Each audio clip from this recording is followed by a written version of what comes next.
Today I would like to talk about my knife journey. I'm going to just give a brief history of my life and how I became a knife nut.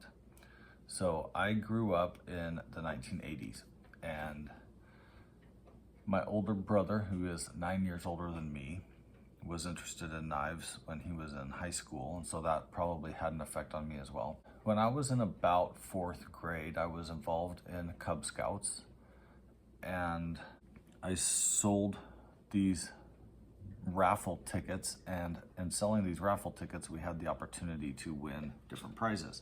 The prize I chose to purchase with my raffle ticket prize was a scout knife.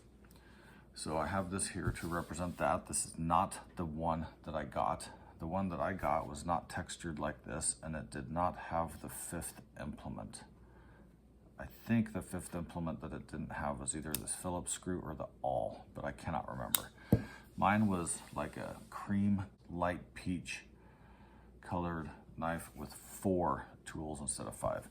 This one I'm fairly certain belonged to my friend, and I think somehow he swapped us out. Anyway, so I've had this knife for many years. I don't know at what point I lost the other one, but it was some point probably before high school. Anyway, so this knife, or a knife very similar to it, was my first knife, which I got when I was in about 4th grade.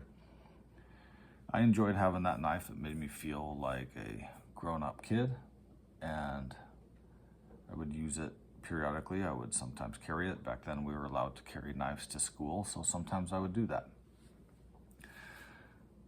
So this is what I'm going to call as my first knife, even though my real true first knife has been traded out somehow.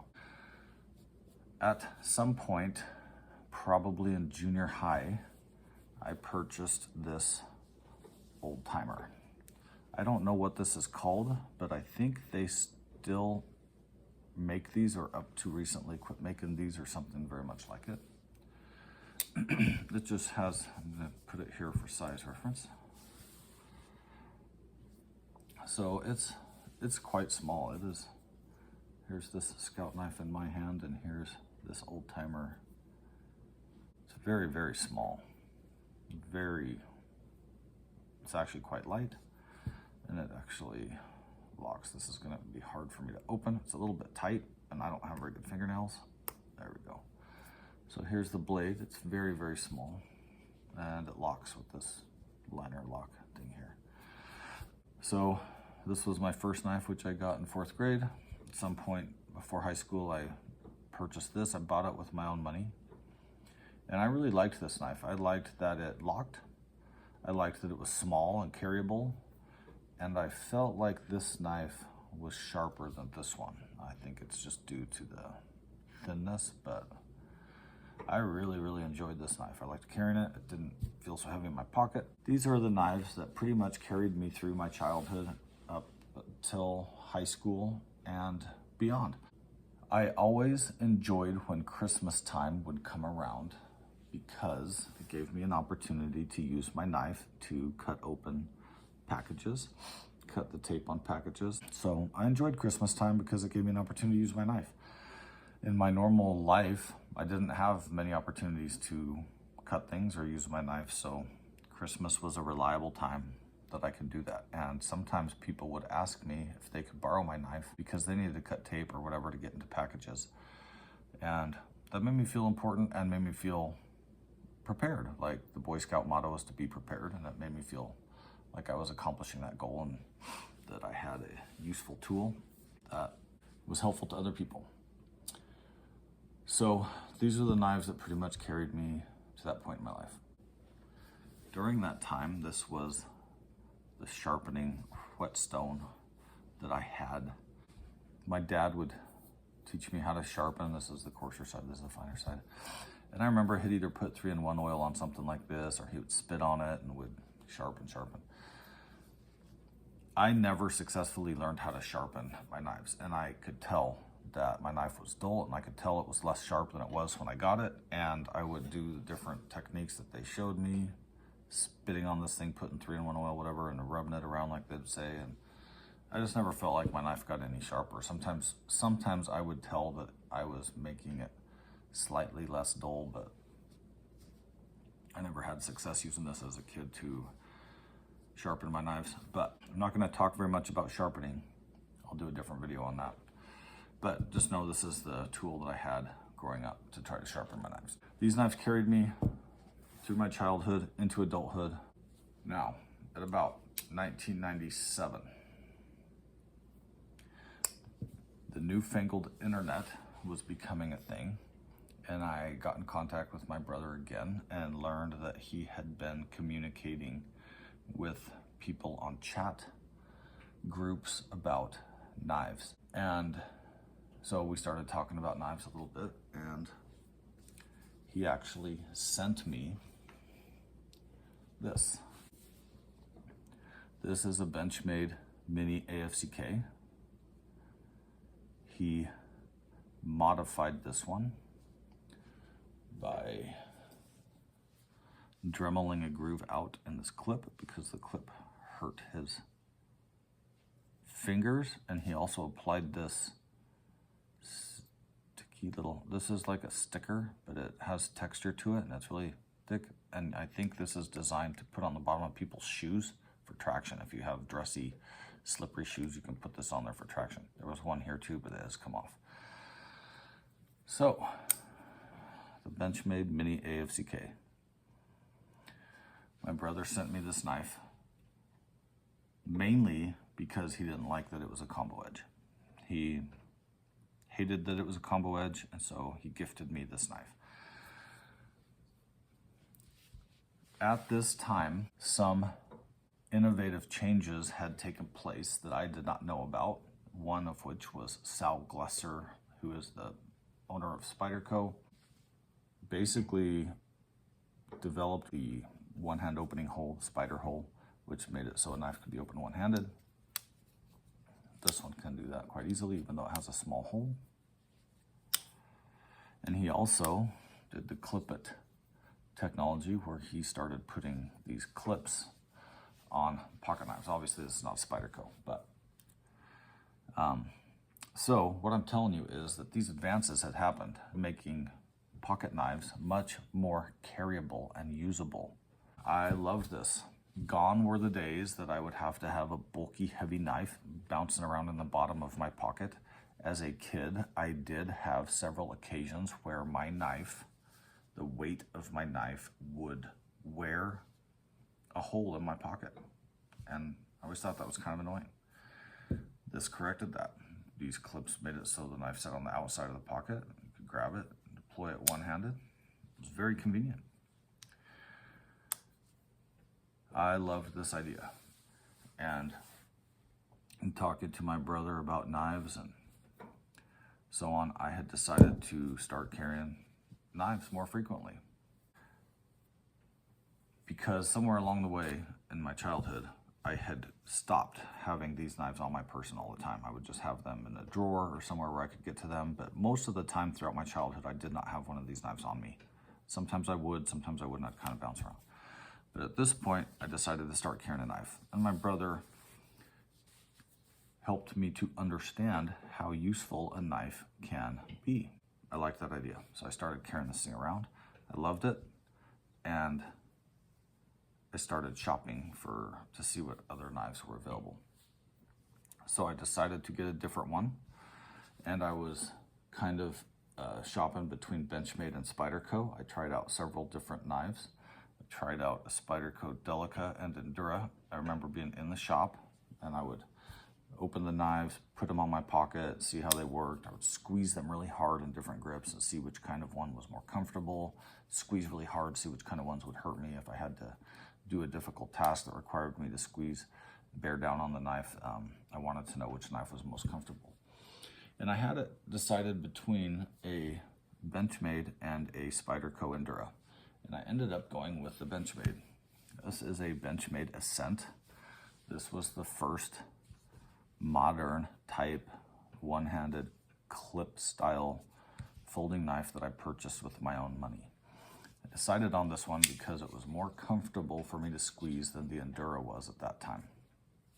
So this Benchmade Ascent became my go-to carryable knife. And again, I had decided at this time that I was going to keep a knife on me all the time, and I really enjoyed having access to a knife, having it readily available, having it more deployable than the old Scout knife, the old slip joint, Swiss Army type knives. This was just much more convenient. Now, back then, in the late 90s and early 2000s, I'm fairly certain that these type of knives were generally, if they had pocket clips and one-hand opening actions, they were generally called tactical knives. I never heard these referred to anything else. And back then, the EDC world was kind of not really a thing. People would refer to your EDC item, like what's your EDC knife? What's your everyday carry knife? Meaning, what knife do you carry with you all the time? And EDC was not a marketing focus as a word. But these knives were kind of, all I ever heard them referred to was tactical knives.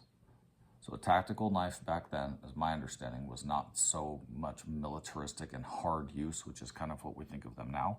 They were just more carryable and deployable. So this became my EDC knife, the knife I carried with me all the time. I loved having this type of knife with me and on my person. And it changed my outlook on the world. I decided that knives were so useful. I just decided I was going to have a knife with me all the time. And I did.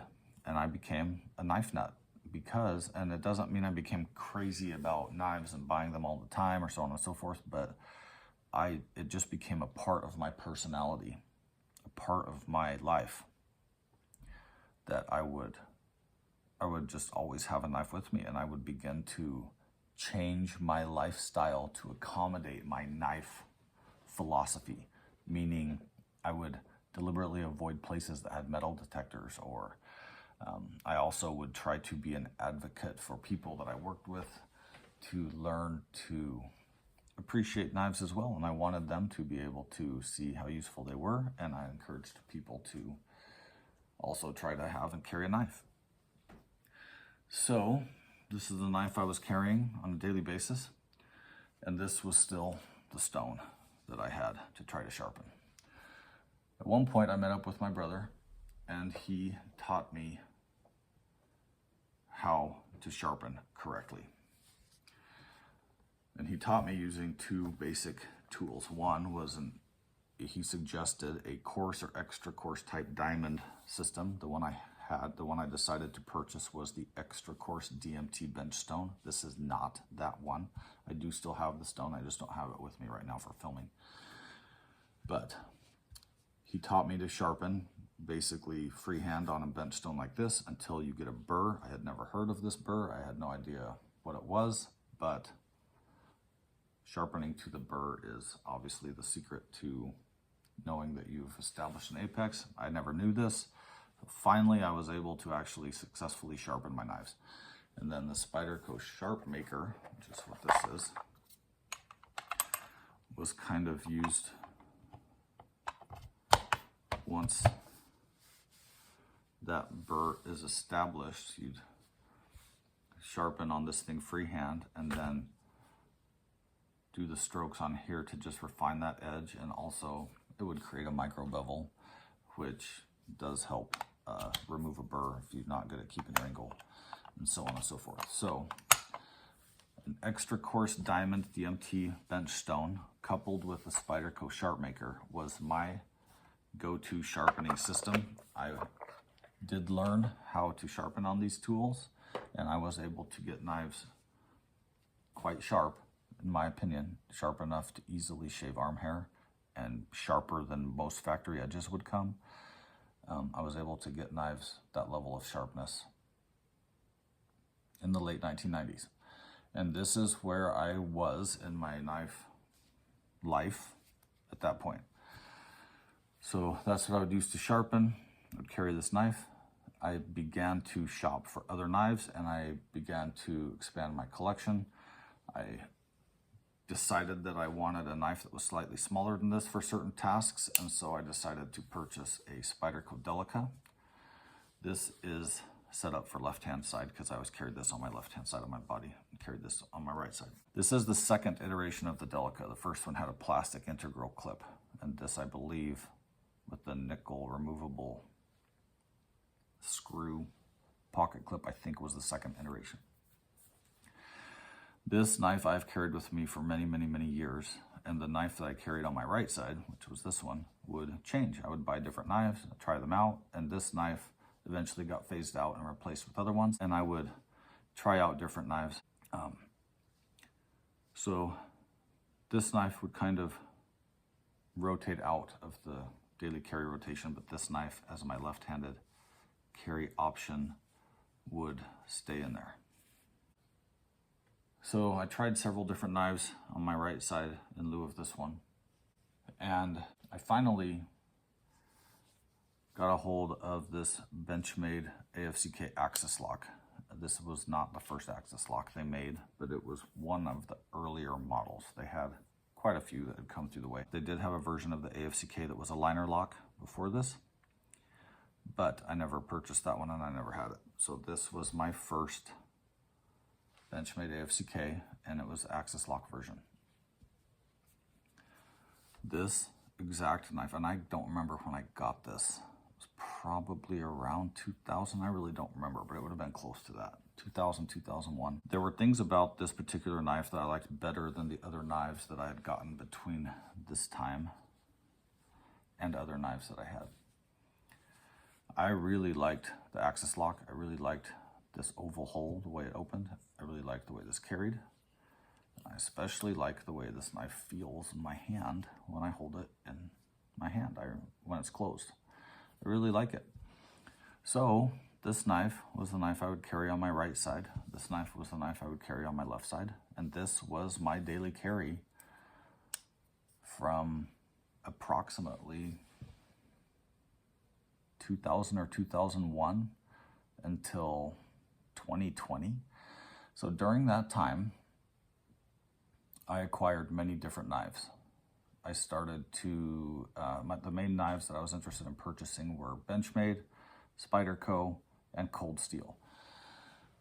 So in about 2005, I kind of quit buying knives for a while. And during, obviously during my life, I was interested in other hobbies, but deep down I was always a knife nut, and I would always have a knife with me. I would always make sure to have a knife on my person. It was always on the forefront of my mind that I needed to have my knife. I never left home without it. I would avoid going to places where I wasn't allowed to have a knife. And it was a very, very major part of my life, even though it wasn't my main hobby in terms of what I was spending my money on and so on and so forth. But deep down, I was always a knife nut. And this was my daily carry for 20 years. In about 2020, by the way, just so you guys know, this is the knife I still carry on my person to this day. This knife is still the one. I have rotated out this. So in about 2020, actually maybe 2022, I stopped carrying this and I started swapping it out for different knives. Usually I'm carrying a Delica 4 in K390 on my left side, but I will change that position out with some other knives.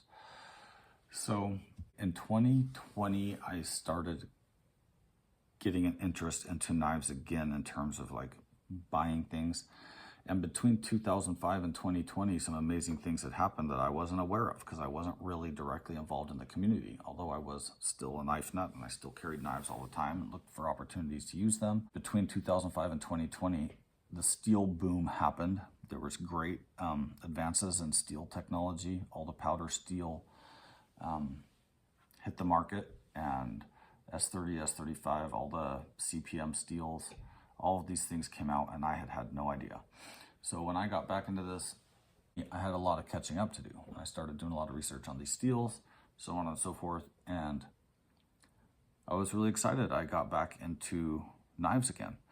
So since then, knives have been the primary focus of my hobbies, and that's just kind of where I'm at today. So that's just a brief history of my journey. This is the knife I still carry on my person all the time. I actually don't really use this knife very much. I carried it with its factory edge for many, many, many years, and would just touch it up on the sharp maker. If it started to feel like it was just slightly dull, I would just do a couple quick touch-ups and it was fine. But I'll talk more about my knife carry philosophy in another video. I'll talk more about my sharpening journey in another video, but just know that that's how I became a knife nut from my childhood into adulthood and beyond. And this knife is the knife I carry on me all the time. The other knives kind of cycle out. This one was there at the side of this knife for 20 years. And that's where I'm at. So that's just a brief overview of how I came to be a knife nut. I'll probably do a few more videos about my personal history and journey with knives. As always, thanks for watching. I really appreciate your support. Take care.